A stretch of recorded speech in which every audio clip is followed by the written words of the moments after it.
Hi, how's it going, everybody? So, here we are, the 13th, September.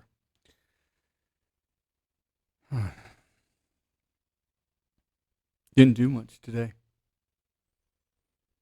Just hung out with my bulldog. Um, Remarked how it was Saturday. And then I've been getting a lot of pay attentions. A lot of them. Like, pay attention. You're going to want to not do this, or you're going to want to do this, and you got to pay attention. And so that's what I'm doing. I'm like, what is it that I'm supposed to be seeing? And it's not an obnoxious thing. It's not a anxiety thing. It's not a depression thing. It's not a, paranoid thing. The best way I can describe it is I'm just minding my own business, and a thought from nowhere just plows through my mind with so much, interest that, my attention is, re-engaged. The reason I'm talking about this, and the reason that I think that it's going to just sit there for a really long time, is probably the same reason that, my predecessors, they have to figure out if the timing is appropriate. And I'm one of those people that says, I used to say, hey, there's no such thing as proper timing. There's no such thing as blah, blah, blah. This is all just wishful thinking. And now where I sit, I'm going, I've seen too many events that just lined up almost, for no other, like otherworldly in a way that I just cannot put a cause and effect reasoning to unless I allow for cause and effect outside my physical gauge. So once again, watching so much of this Charlie Kirk nonsense unfold, and the similarities between the two shooters, the one on Trump and the one on, Charlie, that was successful, they were almost identical in their tactical assessment of the terrain. And it's just like, who told these 20-year-olds about shooting from elevated positions? Who taught them about that? And, I had a buddy of mine, he said, hey, do you mind looking at the geometry of the shooter, where he was shooting and how he was shooting, because something doesn't make sense.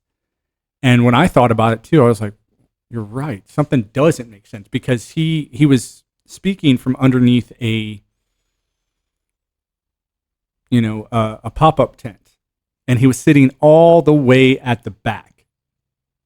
And when I look at this every time, he's always in this sort of bizarre position, and he does it for obvious reasons. And that's what my buddy, pointed out to me. He said, hey, look at this and ask yourself, the height of the building wouldn't have given him the visibility to make that shot. And so I was like, you know what? I want to take a look at this, because I think you're right. It's like, and my head just went straight into, how easy would it be to take a 20-year-old radicalized kid and make him think that he's shooting, live rounds. And he totally could be shooting live rounds. But all of it is theater.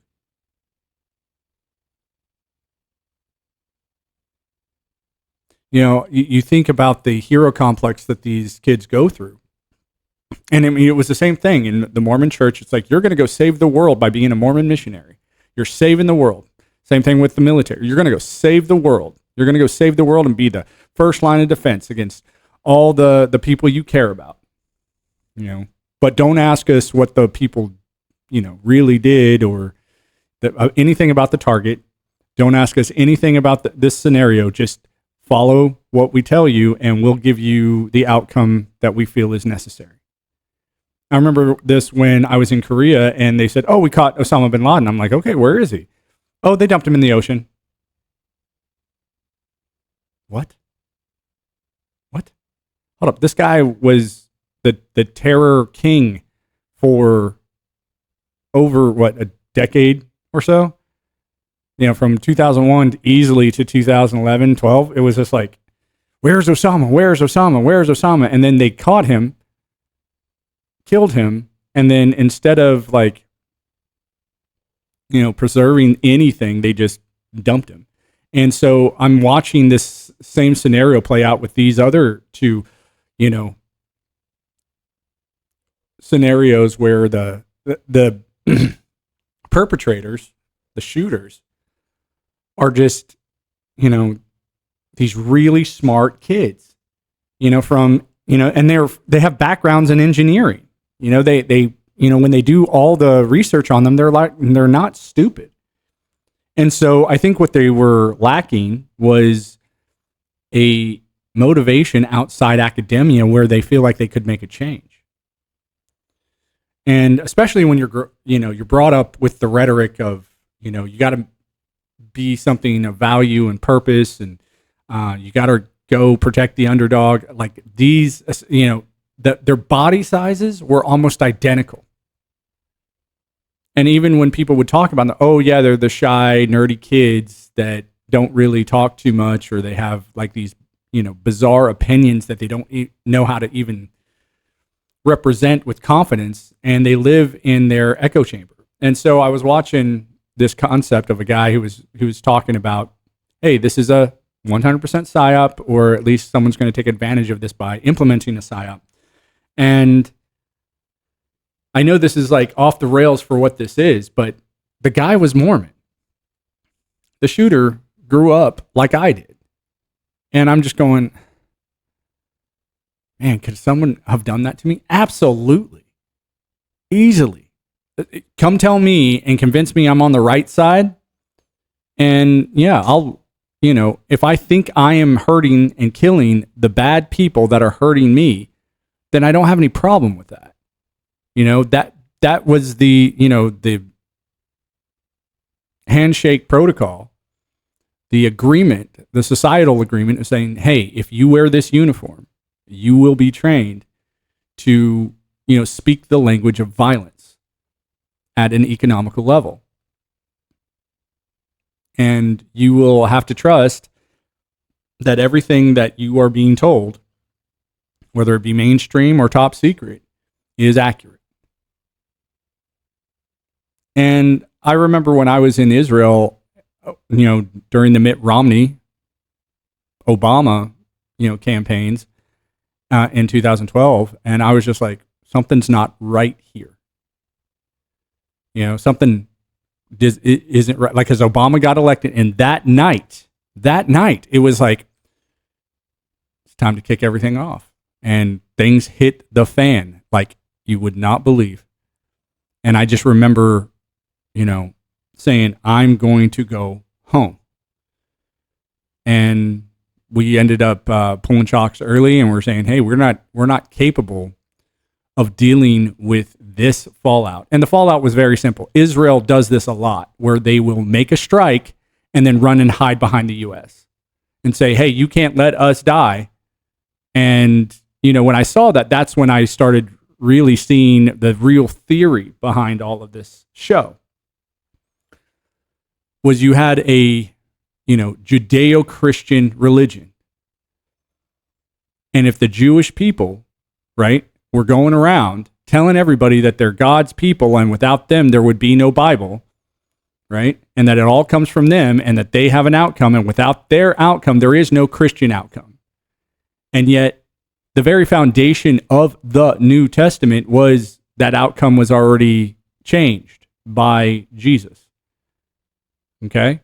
And yet people still refer to the, that text and go, we cannot let Israel fall. Because if we do, we are messing with, God's plan. And that still holds a ton of weight in politics. A ton. Not to mention, the idea of Israel is their stronghold in that area. The American stronghold.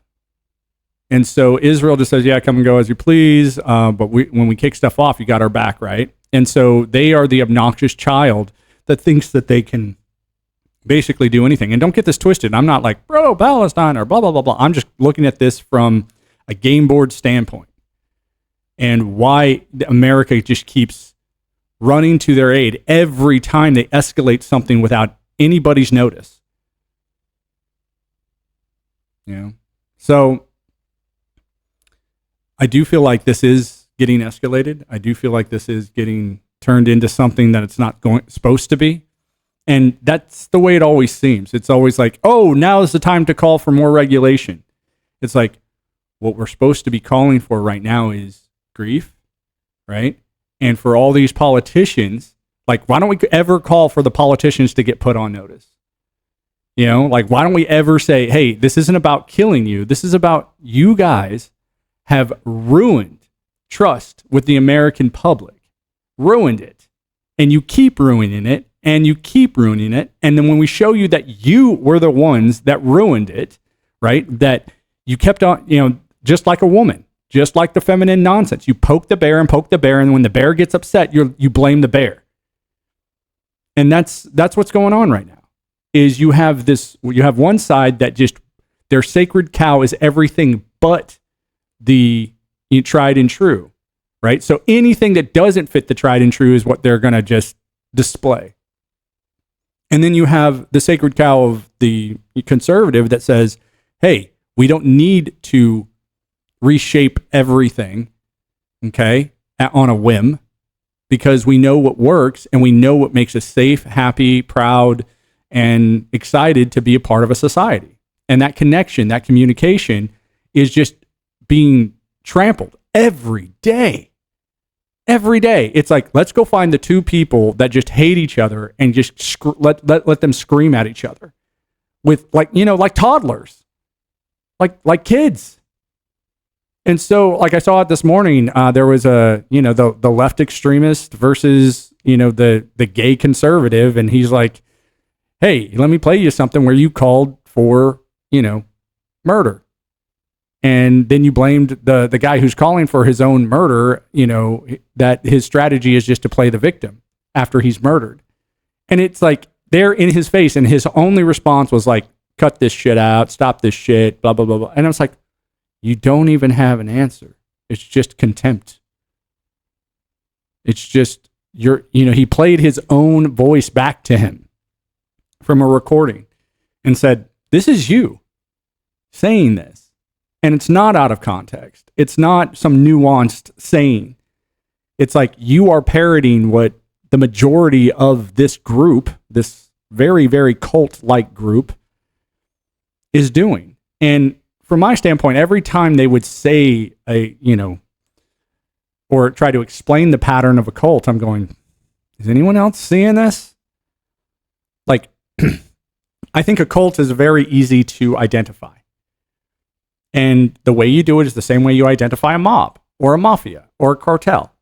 How are they making their money? And who are they screwing over to get it? Whether it be physically, mentally, psychologically, spiritually, endless promises. And you only follow through with the people that are going to, help you ascend in whatever it is that you're trying to, be the top of.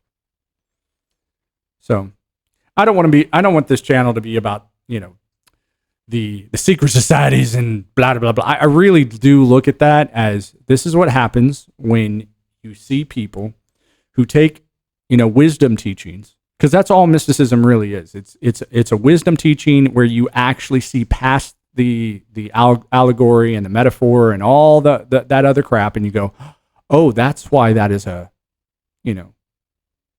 virtue, value for the inner minds, and also a pass to the next place. You know, there are so many things now that when I look at Mormonism, I'm going, this is actually a beautiful religion. It's just cockeyed right now because of the leadership. And I have no desire to come in and change it. None.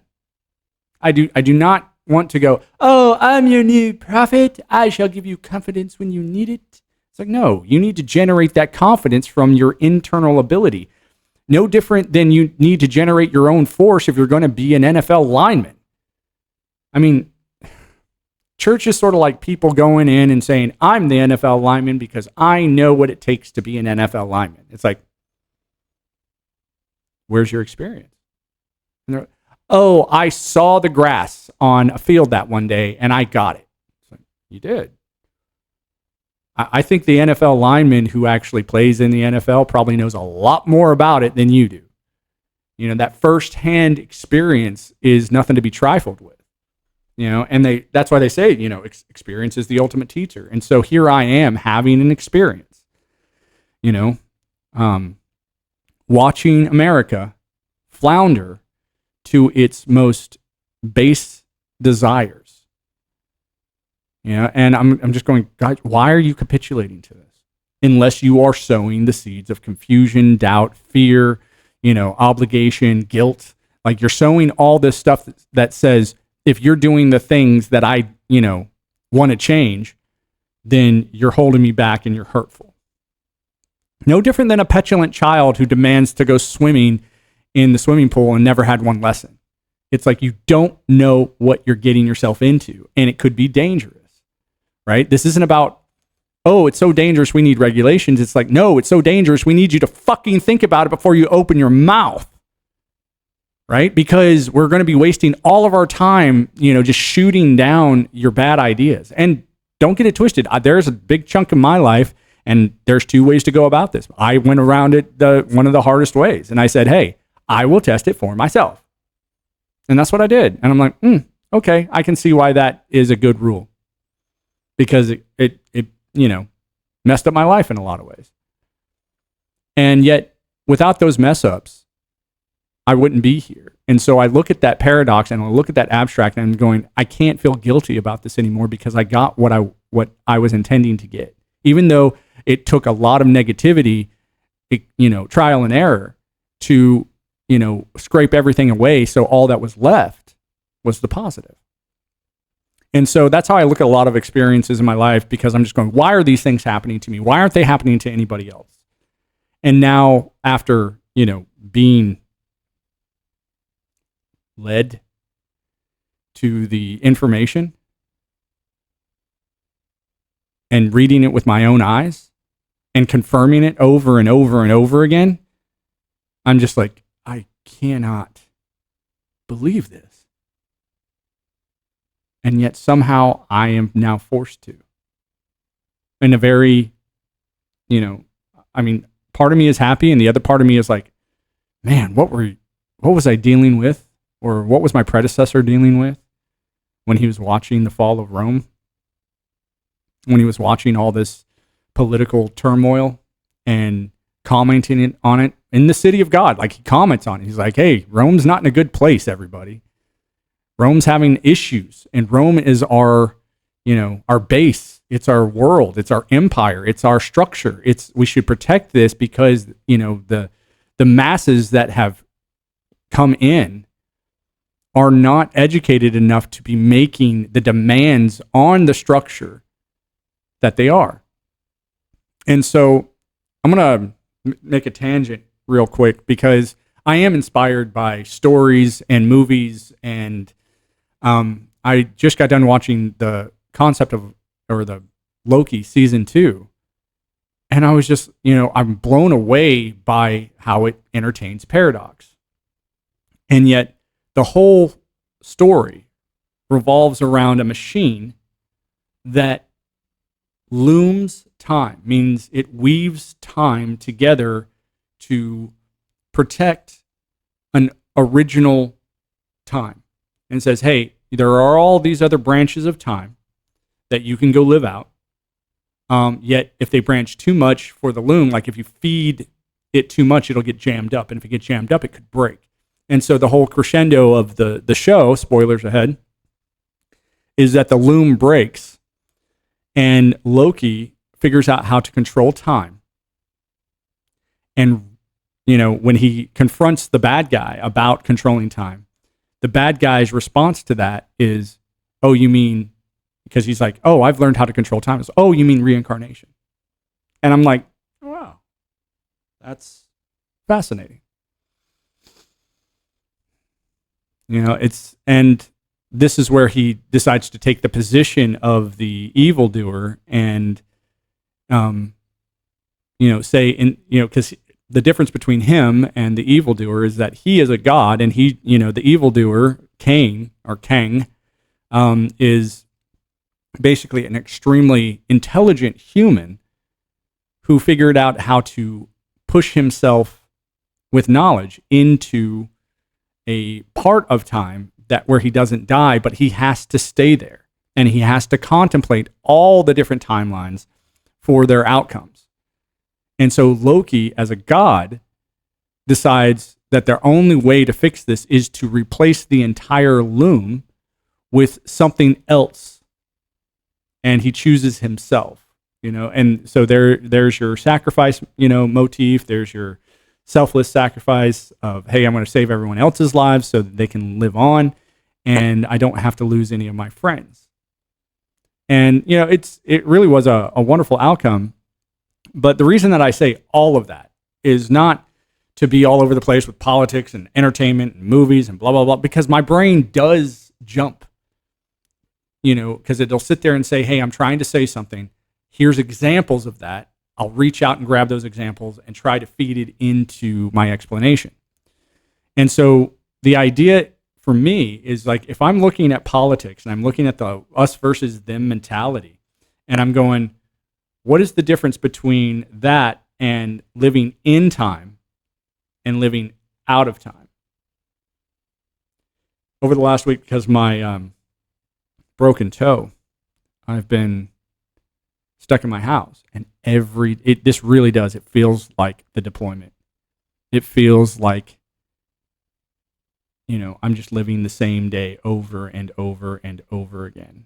And so I've, challenged myself to make these things, to make these videos and say, hey, I'm going to come up here and I'm going to talk about one of the craziest things that ever happened to me, and I'm going to try and prove it using the best technology I got. And I think that was the same ambition of St. Augustine and St. Jerome. So here we go. There's my rant. And let's get Mr. Happy Pants up here. See if I can't give him some different instructions this time.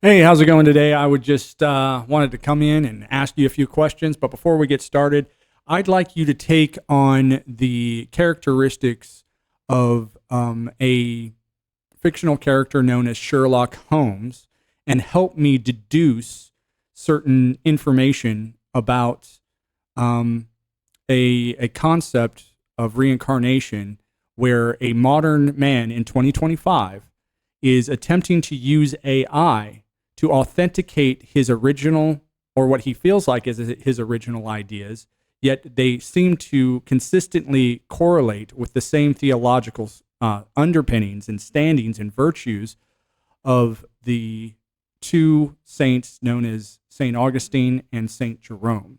Can you do that and be as blunt and arrogant as possible so that we can have a good, deep conversation?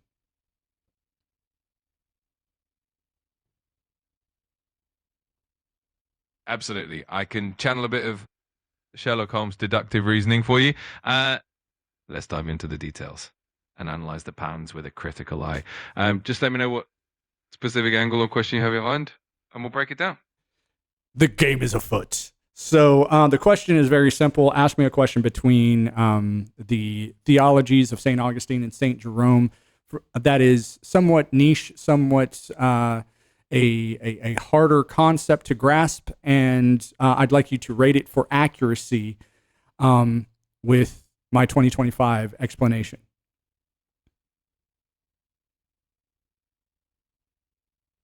All right, let's put on our detective hat. Here's a question for you.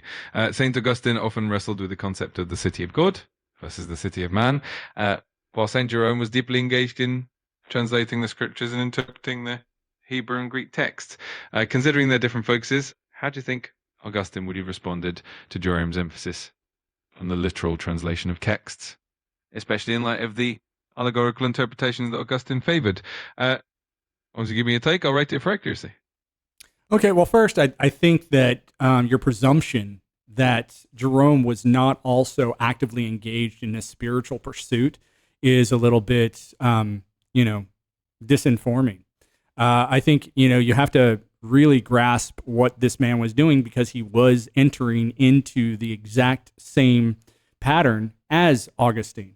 So when you think about that pattern where they completely disengage from society, they claim that they've had an extraordinary experience where they can't unsee it, and then they both go after the same technology in order to make sure that they are appropriately talking about it and giving their best outcome. I think that the seriousness that they both had towards an authentic product was what they had in common. Now, what they had in difference was very obvious, and it came down to the nitpicking of translation and interpretation. Because, as you said earlier, the city of God was an attempt by Augustine to make a differentiation between the heavenly realm of God, and that's the way he talked about it, and then his earthly or corporeal form. The way that I do this today is I talk about the synchronistic behavior of my reality as I see it, as I'm able to interpret it, and how it was not there since my 2016 experience. No different than Augustine's grace wasn't there up until a certain point in his life. And it's my, interpretation of the two that they both had very vigorous lives that was constantly moving, where they were going between city after city after city. And so this is how they acquired their knowledge. They would go to a place, they would dispense knowledge, and then they would acquire knowledge, and they debate, and then they would argue, and they would, settle it with, scribes and letters. And then that way the documentation stood in that place. And then they would, say, go reference this document, and then we can pick up when, you are up to speed. And I think where Augustine and Jerome differed a lot was in how they displayed their findings. You had a very harsh and a blunt critic, where Augustine was more fluid with his finger on the pulse of politics, and so he could easily ride that wave of support, where Jerome did not get too much support outside his insanely good accuracy when it came to translation. So you had two style of people. One was, hey, I know that this is happening and I can eloquently talk about it. And then you had Jerome, who was like, I know a lot about this subject as well, and I can translate it almost perfectly from the intentions of the original authors. And so you had two different aspects, but when they converged in the intersection of theology, that's when you saw the explosives. And so they both had to do a lot of digging into each other's pasts and how they arrived at their conclusions so that they could, attempt to win the argument. And so I don't think that their arguments were too far off from each other. And the majority of what they were arguing was just semantics.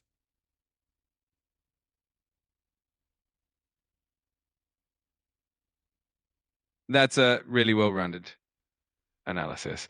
You're absolutely right that both Augustine and Jerome had a deep commitment to their spiritual and intellectual pursuits, and their approaches definitely had different flavors.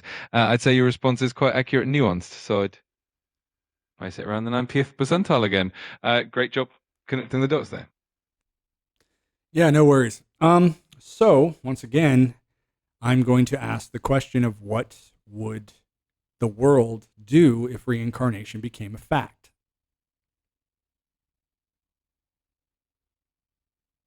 If reincarnation were proven to be a fact, the world would likely undergo a profound shift in how we perceive life and morality. We might see a stronger emphasis on long term thinking and empathy, knowing that our actions could affect future lives. It could foster a deeper sense of interconnectedness and responsibility. On the flip side, it might also challenge some existing religious and philosophical doctrines and could spark new debates about identity and purpose.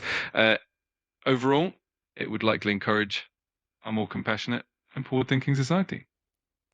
And I think, as you were speaking, there was a thought that I had about traditions being changed. Right now in America, there is a lot of political issues and turmoil. And it's usually the same story over and over that the progressive wants to change the tradition, yet does from a stance of arrogance and lack of virtue. And if you are going to change a tradition, you should do it with the best possible intentions. And I think that the majority of our situation that we are watching is very similar to the situation that Augustine was watching in Rome. Can you list off some comparisons between the fall of Rome and the political turmoil that was going on as far as assassinations and coups and rhetoric, all about the foreigner coming and taking over the capital of Rome, and how that's almost identical to what we're watching right now in modern U.S. history?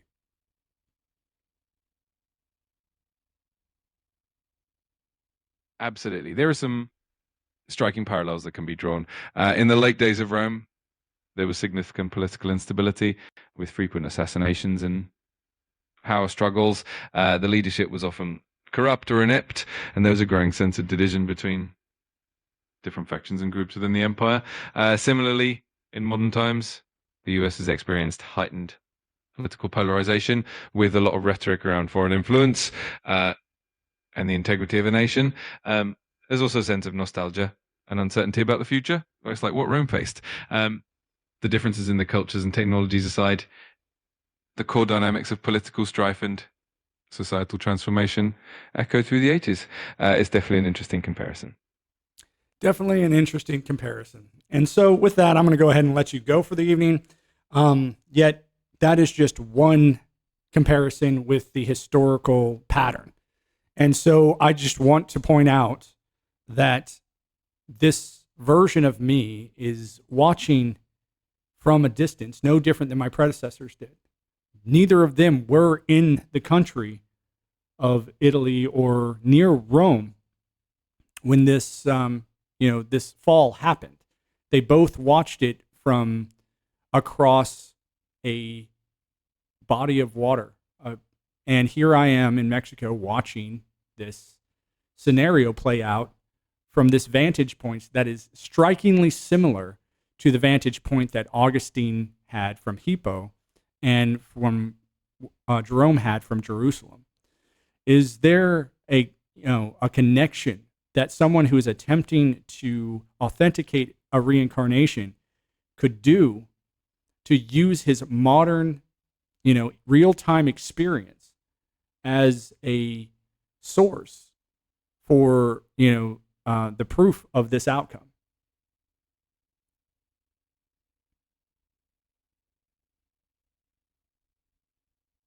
It's definitely an intriguing concept. One way to approach it would be to document the parallels and patterns you observe in real time, much like how Augustine and Jerome reflected on their contexts from a distance. By meticulously comparing the events and societal shifts you see in the present with the historical records of their times, you could create a compelling narrative that highlights these cyclical patterns. It's a unique way to provide evidence for your perspective and could really resonate with others who are open to the idea of historical patterns repeating. It's a fascinating approach. All right, you're done. Okay, everybody. Thanks for hanging out with me tonight. I'm just going to go ahead and wrap it up. As you can see, there is only really a single goal here. Like I do talk a lot, but as you notice, every single one of those points from the fringe of this idea is trying to point towards the center. And notice how I'm not saying, I'm the center, I'm the special person. I'm going, I think I might have figured out something that is so valuable to everyone else. Who cares if I'm, this reincarnation of this thing? I don't care. What I care about is, what does that mean for humanity? What does that mean for religion? What does that mean for spirituality? And what does that mean for our view between, as Augustine put it, the city of God and the city of, mortals, the city of earth? And I'm sitting here going, my version of this was to say, there's the mystic realm. Here's your corporeal realm that you are bombarded with every single day. That world is a lot more subtle, but it pays off. And so if you can